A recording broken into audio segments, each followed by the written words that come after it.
Welcome, fellow last placers, to another episode of LPF Debrief, where Chris and I talk about comic books, movies, and TV shows.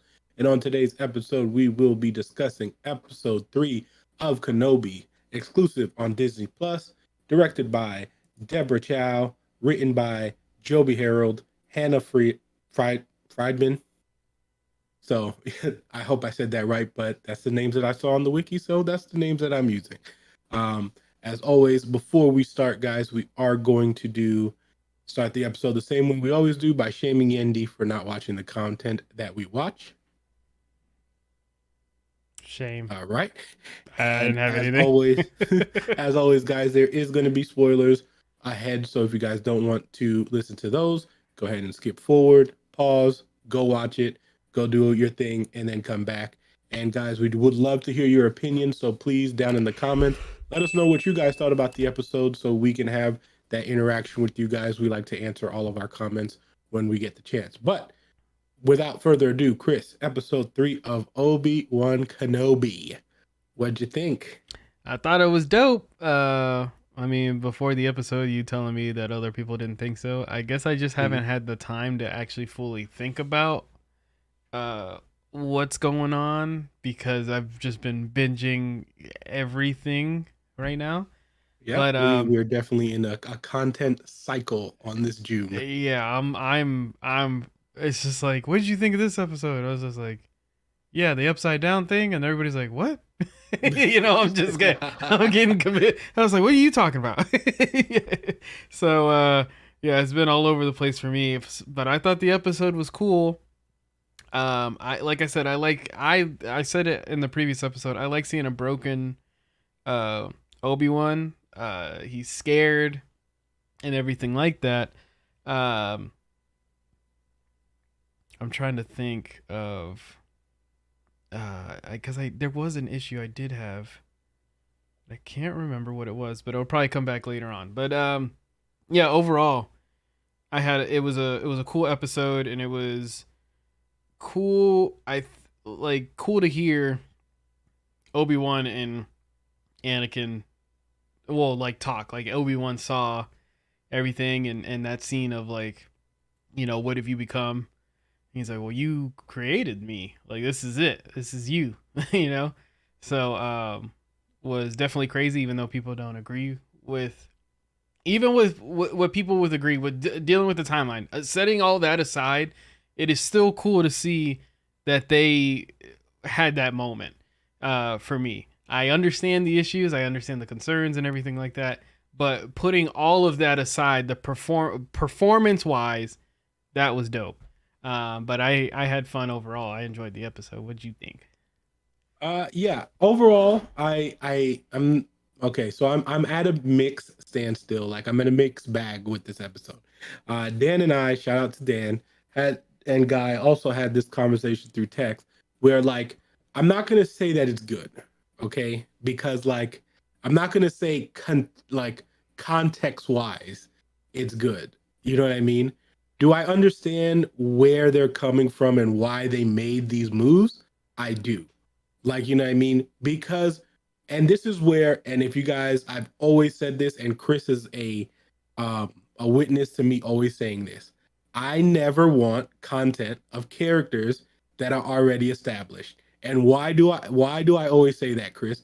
Because situations like this with prequels happen all the time, where if if the person is not, or the people who are in charge of making this content are not like deep into the past, past continuities and stuff like that, things like that get missed all the time.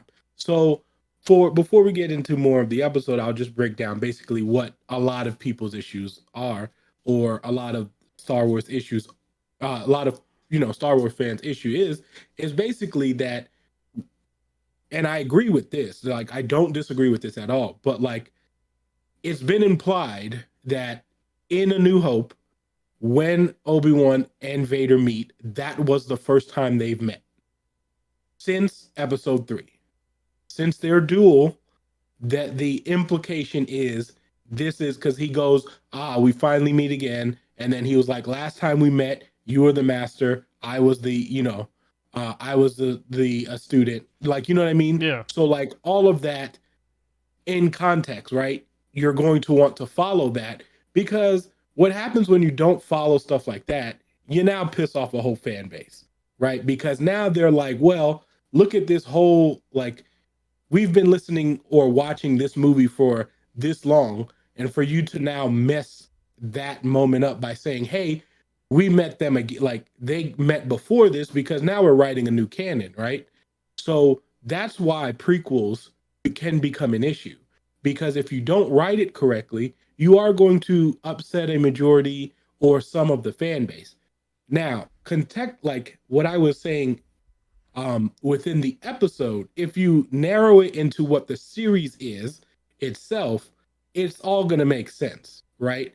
Because episode 1 and 2 of this series establishes Obi-Wan has no idea what's going on outside of Tatooine. Okay. And this is what I was telling, this is what I was explaining to Dan about that. Like outside of Tatooine, like Obi-Wan has no recollection, and the show shows that. Whether you agree with that or not, whether you think that's bad writing or not, that's not the point. The show establishes that this Obi-Wan has no idea what's going on outside. Like, you know what I mean? He has no idea. So that's why I'm not surprised that he doesn't know who Anakin is, and I'm not surprised that he doesn't believe that, and like that he is finding out that Anakin is alive. You know what I mean? Because he left Anakin for dead in episode 3. Like, and that's one of the reasons why he shut the Force off. Mm-hmm. So if you follow it from what the story is being told within this new canon that they're writing, if this is what they're going with, right? You have to understand that I completely get it why Kenobi would be like, oh, well, I didn't know Anakin was alive. Why would I know that? I shut myself off from the Force. I've only focused on trying to make sure Luke is going to be prepared for training. Like, I don't know what else is going on the outside. And the show does a good job to me at establishing that, hey, Obi-Wan has no idea what's going on the outside. And when they go to that planet with Leia, it shows, because he's like, this wasn't like this. Like, you know what I mean? He's been on Tatooine for 10 years just trying to make sure that that Luke is going to be prepared so when he can start training him. So I don't understand why like people had a big concern with him not knowing that Vader was like Anakin was Vader or Vader was alive. Like, why would he? He would have literally thought he left him for dead in episode 3. Like, Yeah. that was established. He left him there. And that's why he feels bad. And that's why even in the conversations that he's having in this episode, you can tell he feels bad, because he's like, well, like, now that I know. And I thought one of the best moments of this episode was when Leia realizes, like, hold on, you knew my father. Like, you know what I mean? Like, or she starts to see it because of the way that he is speaking about Anakin. Like, you know what I mean? So, where you said, like, the performances of the episode were fantastic, like, there's no denying that Ewan McGregor is just fantastic as Obi-Wan. Like, you know what I mean? And for people to like, for us to like sit it in within what this series is, like I can get, like, people are still going to enjoy what that is. You know what I mean? What this is and what we're getting from there. But again, you always have this moment where you can upset other fans. You can upset the, people who've been watching Star Wars for their whole life if you don't get certain canon things correct. Now, like I said, I completely understand that. I will also say though, if I don't know, do you like, in theory though, even if like knowing all that, do you feel like that could also have been like a force kind of like vision more so than it being a actual realization, right? Like the night, Because like a nightmare, like the yes, when Luke meets Vader in the cave and stuff. yeah, things Okay. like that. Because I would say this: we saw that Kenobi had his left arm burned, right? His arm gets burned. But we have no evidence of that later on in any other episode, like anything of Star Wars, right? Like he was never one who had something an issue with his arm, right? Or at least we never saw it because of the robe, right? But even if you look at any of the old content, his arm was never burned. So either they are going to, like I said, get a lot of people upset because hey, you kind of like just wiped away every what everyone thought about episode 4. You know what I mean? Yeah. Or you are going to wow everyone with a, oh, by the way, that was just a vision. You know what I mean? So I'm interested to see what happens in this next episode because I feel like if they do that, then you will draw people back in. But I don't feel like people like dislike the show. So I know, like I said, people are having issues with that particular moment. I like I said, I have an issue with it. My biggest issue throughout the whole episode in general was the fact that even if we're going to let's just say we're accepting that this is what's happening now, right? Um, when Vader actually catches Obi-Wan, right? He catches Obi-Wan, he makes it very easy on what he's doing, right? Like it wasn't difficult for him to best Obi-Wan, right? What I found interesting is when he holds him, when he's force holding him, and he starts the fire, and he's burning Obi-Wan, then he kind of like dismisses the fire, right? Mm. Why, when Tala came back and shot and created the fire, he just stood there like, oh, that's okay. Like, I'm just gonna watch this droid kind of like just, you know, get the like take the person away who I've been chasing and been searching this whole galaxy for. I finally find him, and I'm just gonna let this little fire fence that I blew away seconds earlier go like just stop me from trying to obtain him. I think we'll get answers for that because I think everybody's been. I was texting a buddy who's like, he's like, I'm very curious to learn why he let Obi-Wan go there, Yeah, and I feel like it's another one of those moments because I've been reading the comics again and stuff like that. That one of those small feelings of like, you know, the old Anakin kind of reaches through and he yeah. See, but feels that's a some type of problem though. way. No, because at that point where we're at right now, that's prime Vader. Like that's like I'm upset. Like Anakin is gone right now. Yeah. There is no Anakin. Like you know what I mean? Like that's literally because if we're doing this Vader, if we're doing the Vader that happens right after Episode 3, and now it's been 10 years and the Empire has already been established, that's not Anakin anymore. So Gotcha. him having like a consoling moment or being like, because remember in episode 4 he like swipes at Obi-Wan to try to kill him, like you know what I mean. So Yeah. I don't know if I don't think that would be like, you know, beneficial if they I feel like the explanation needs to be there, which is why I would like it to be. I think would help if I think it would help ease a lot of people if it was a force vision, because from what I'm from the way that I think about it, I'm thinking about it like, let's say it's hard for it like because you could still make all the Reva and the Leia thing that happened essentially at the cliffhanger, right? That all could have happened while Obi-Wan was still trying to like, well, he thought he was running away from Vader, but he was actually not. Like, you know what I mean? Or like he was in his own head somewhere. Like when he stares at him, he could still be like somewhere staring, like saying, "Oh no!" Like he could have seen him, and then that vision occurred because of the fear of Vader. I think that would um, help benefit the story, like, and still have it follow suit with everything that happened in episode 4, and that way people are not like, oh, you kind of like just shitted on this whole like storyline essentially. Hmm. I think that would help it. But again, I don't know because you've now introduced characters saving Obi-Wan, you've introduced a new droid, like you know what I mean. I don't know if all of that, those resources would have been put into something to just be a vision. So I don't know again if that's the story we're going to get. I'm not excusing, like I do think it was a poor decision to have Vader and if that's the case, if Vader and Kenobi actually did meet before 4, I do think that was a poor decision to have them meet, because you do end up messing up. You do end up messing up, like, like I said, You're that continuity and contradicting that, your yeah, story. that Yeah. story. You are contradicting that story. But like I said, do I understand why they did it within this? Because at the end of the day, and like I said, this is just something that we've noticed that Disney Star Wars has been doing. The best Disney Star Wars are all the series that have nothing to do with the old characters, except a sprinkle of it.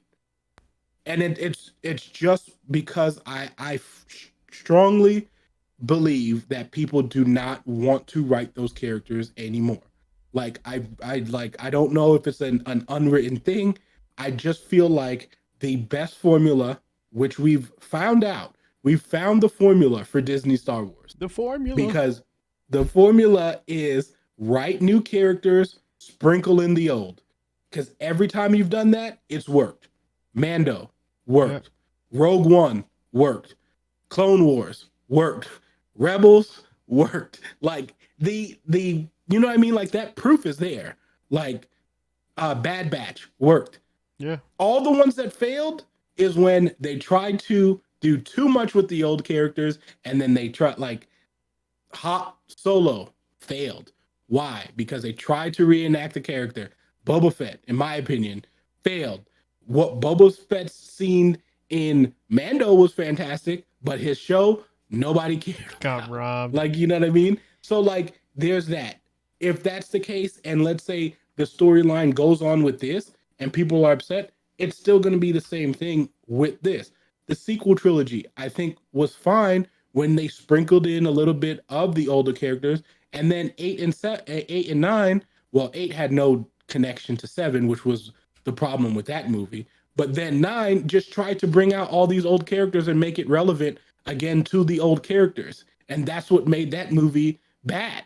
Like, you know what I mean? So I just think if we just need to listen. I love Star Wars. We just need to let those old characters, if they're going to continue to write the old characters like this, and then devise the old, like, the fan base, just stop writing about the old characters. Have them sprinkled in somewhere, and that's it. Because when you think about it, Rebels, like, and this is a spoiler alert for Rebels, if you haven't watched Rebels, like, Obi-Wan only shows up once in Rebels. Like, and it was badass, and that was it. And he was in, out, and everyone was like, "Yep, that makes sense." And that was it. Like, I'm not even gonna say what happens, but like, we if you watch Rebels, you know exactly what I'm talking about. And everyone went, "Oh, yep, that's right," and then just gone. We didn't talk to him. We didn't do anything else. Like, you know what I mean? So I just feel like you're putting a division Yeah. that doesn't need to be there, when you can just write new content and expand the galaxy. Like, we're just making it. This is the problem when you just focus on the Skywalkers, because even though this is a Kenobi show, we're focusing on the Skywalkers. Like, you know what I mean?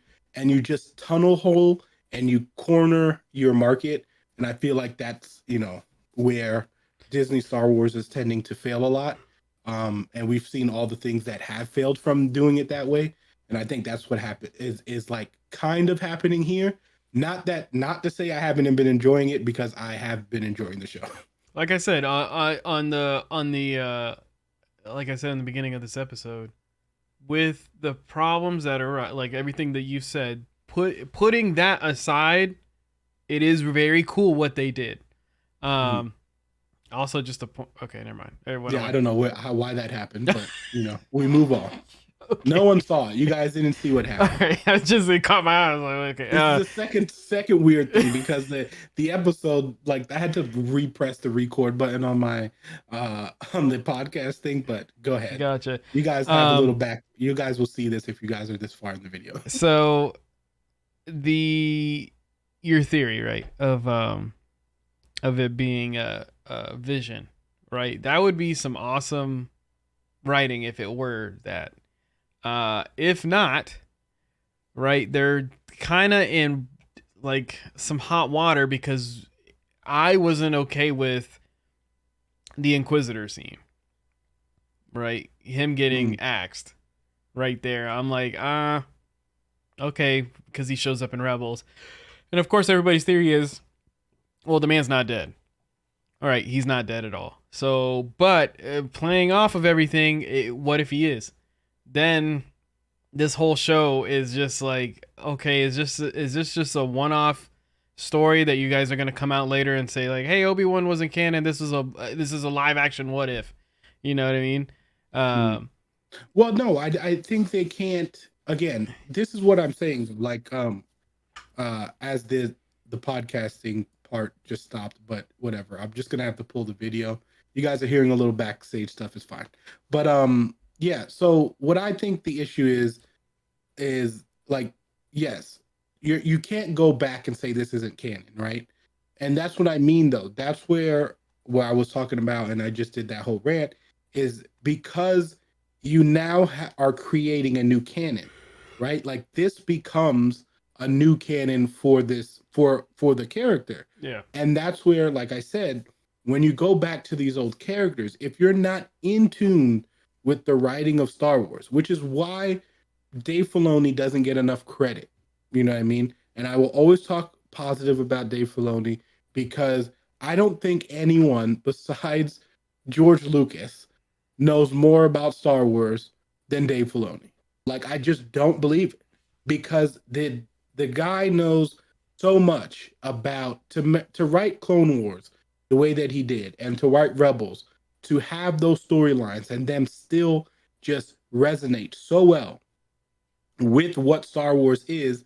And then, like I said, using that formula where you sprinkle in just the old characters, but you're telling new stories. It's just I feel like it's the best way for it to work because now you don't have the option of upsetting fans that have been reading, watching, listening to Star Wars for over 40 years at this point. Like, you know what I mean? I just feel like it's always a dangerous thing to be like, I have the lore of this character, right? Because now, regardless of how you look at it, the lore of Boba Fett is different. It's not what it was if you watch this show.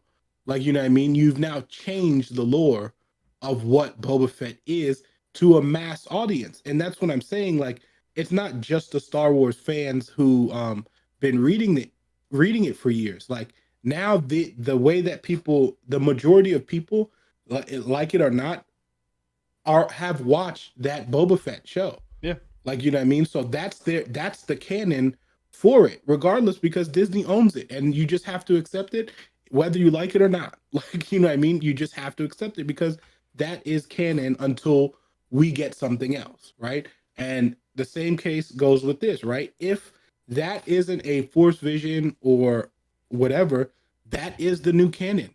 Like, you know what I mean? Like, that's the new canon, unless you do something that reverts it, and then you don't want to get into all that time travel stuff like that, which is why they're trying to blanket. If you notice, this is why we're doing a lot of stories in between now, or like around like the original trilogy, and we're not extending past what the sequel trilogy was, because they are trying to find a way to like say that happened so far in the future. Just pay attention to all the stuff that you like. Like, you know what I mean? That's why we're getting an Andor show. That's why we're getting an Ahsoka show. yeah. That's why we're getting those shows, because they don't want to push forward because they saw the mistakes that they made, right? So I think, like you said, I don't think they can retcon this. And again, we haven't seen the whole thing, right? Which is one of the things about TV shows I feel like we do too often, um, where we judge like, oh, this is like this happened here, so there's no way like a twist could have happened in four, like in episode 4, 5, or 6, like, you know what I mean? So yes, right now all these concerns are going to happen, but honestly, if episode 4 starts with saying that that was a force vision, Our next no, episode could literally yeah, start with like, "Hey, like everything we said last episode, forget, just throw that out." And yeah, it was just a vision, and then everyone's gonna be like, oh, okay, like, you know what I mean? Like, I'm fine. So like, oh, okay, that's cool. Like, and then, but you see how like that changes the narrative, right? yeah, Because if we go Wednesday and say, hey, that was just a force vision, now you're going to be like, oh, that scene was great. That was a great horror scene. Like, you know what I mean? It just changes the whole narrative just by doing one thing. So let's see what happens, right? I'm interested to see what happens. Like I said, I love the new droid, the because he was about it.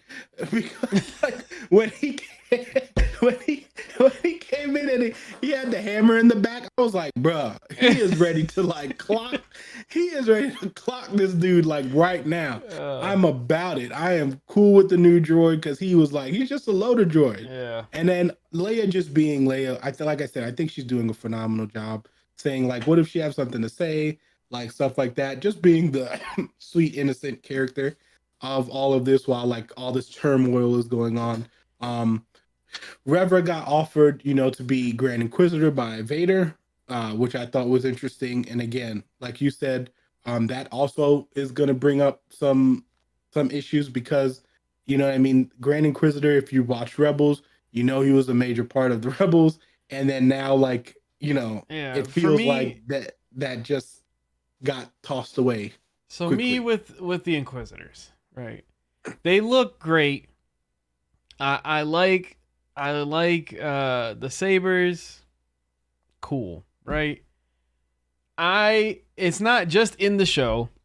It's in the cartoons, it's in the games, it's in the comics. Like I hate the I need to be daddy's favorite. Like, Yeah. oh dude, it's so cringy at times Uh, where like that it's just, moment where he's just like Vader was most pleased to hear. I was like, uh, shut your ass up, man. like, like she yeah. should have been like, you know what? Let's go out back and just No, her fight real response quick. was perfect though. Yeah. Like you can take the credit, but like at the end of the day, You know like who's gonna be standing next to him, and it's just yeah, like, come uh-huh. on. Yeah.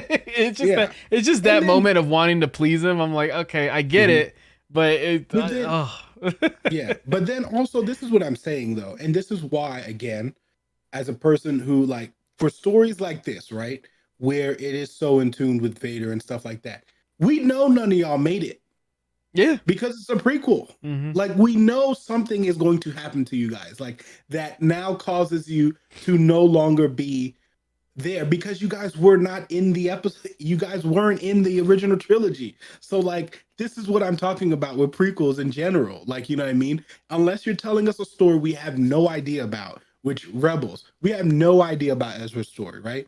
In Clone Wars, we didn't have no idea about Ahsoka's story, right? So like we know how it factored in and how it weaved in, but we know like you can do anything with that, right? You can be like, oh, Ahsoka ended up on this planet during all of this time. That's why she wasn't in any of the movies, right? With these characters, we already know something is going to happen to you guys that forces you to not be in episode 4, right? So I think like I said, I think you corner yourself.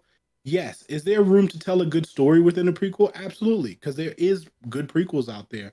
I just think the number of like great prequels that involve characters that you love from the original things is so small. Like it's you can't even if you think off the top of your head, there's not many prequels that you'll be like, okay, well that one was like fire. hmm Like I needed that in particular when it's dealing with a major character.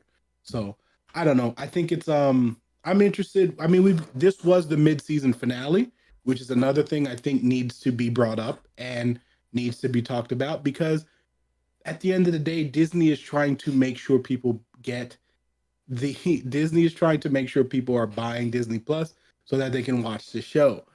And are we going to say that it didn't work? You can't even say that. You know why? Because Obi-Wan was the most watched debut on Disney Plus. Also, they've been doing a good job of hiding everything, man. The fact that we didn't know, I mean, we talked about it last debrief, where it's like, I did not think we were going to see Leia and we were going to get this awesome story. They kept it well hidden, so we don't know. Mhm. It's crazy to think that, I mean, I know they have more tricks up their sleeve. We're Yeah. going to see more crazy stuff Hmm. in this series because they've Yeah. done such a good job of hiding what direction they want to go with it. Yeah. So, So yeah, I agree with that. Definitely we'll see what happens next. I'm interested to see what happens next. But before we wrap it up, Chris, let's end it the same way we always do. What was your favorite moment of this My episode? favorite moment of the episode is Vader um baiting Being Vader. Oh, baiting Obi-Wan. mhm. Disney did not let up on this man is filled with hate and he's gonna do whatever it takes. So whenever he's grabbing those villagers and he's dragging Bro. that dude through the sand or that Which is woman why through I the was sand, telling you. This and is I was why like, I said he oh, was. This is full on Vader. This is yeah, not Anakin. yeah, you're right, yeah. So Yeah. that was my favorite moment, because like you felt it too, like watching it. I'm just like, bro, and Obi-Wan watching through the window Yeah. and trying to stay hidden. In terror. And Yeah. yeah, and again, there is more blood on Obi-Wan's hands because he killed I think like 2-3 people in that scene. Well, well, Vader wasn't playing around. Yeah. First of all, And I and mean, and that's where they got that, in the previous episode, whenever or I think it was episode 1, whenever they're trying to get the Jedi out, and they're in the bar and they're like, the one way to get a Jedi to reveal himself is putting somebody in danger because they're gonna want to save him. So them torturing somebody else, they know the Jedi is gonna come out. So, and they got it right from Vader's book, but Vader took it a whole nother step. Yeah. He's like, "You got 2 seconds. No, snap your neck. Next one. You got 2 more seconds. No, okay. Well, yeah. That was one thing that like I was a guy, and I mean we didn't even talk about James Earl Jones coming back. By the way, did not think they were yeah. gonna have him come back. I'm gonna be honest. When I heard the voice, I was like, "Oh my goodness!" Like, and that's the thing, though, right? Because like, no matter how you feel about the story, you're always happy to see Vader. Like, you're never gonna complain about getting more Vader. Like, you know what I mean? Like, I do agree you could have just had him like just miss him, like, you know what I mean? Kind of like what they did in Rogue One. You know what I mean? Where and I think it's because we saw Rogue One and we know that like, oh, you can make this to where he doesn't actually have to communicate with any of those characters and still be like Vader. But I mean, I like I said, the scene where Kenobi is, if you take it just within the series itself, the scene was perfect, right? Like Vader toying with him, Vader being upset that he left him, Vader having a pure vengeance of doing everything what a Sith is supposed to do. Mm-hmm. Like, you know what I mean? He's doing everything against the Jedi code because he is no longer a Jedi. I think them establishing that and showing that and Vader doing that was like, to me, is perfect.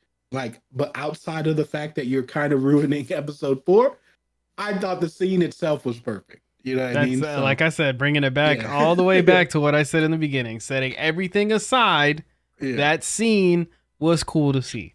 Yeah. So that was my favorite part. But guys, let us know what your favorite part was in the episode. Also, we would love to hear it. Guys, comment, share, do all that good stuff. Chris and I are going to be a busy bunch because the amount of content that is coming out.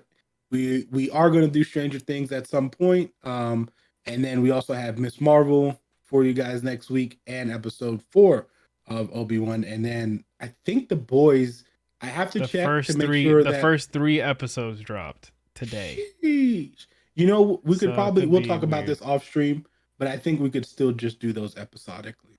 Okay. You know what I mean? Like, because when we do the 3 episodes, it's kind of like still too much. Then we don't have to have it all out because the season finale, by the time we get all 3 of those episodes out, the next episode will be out, or like, you know what I mean, coming out. So we'll just do it that way, guys. Thank you for joining us, Fire Team.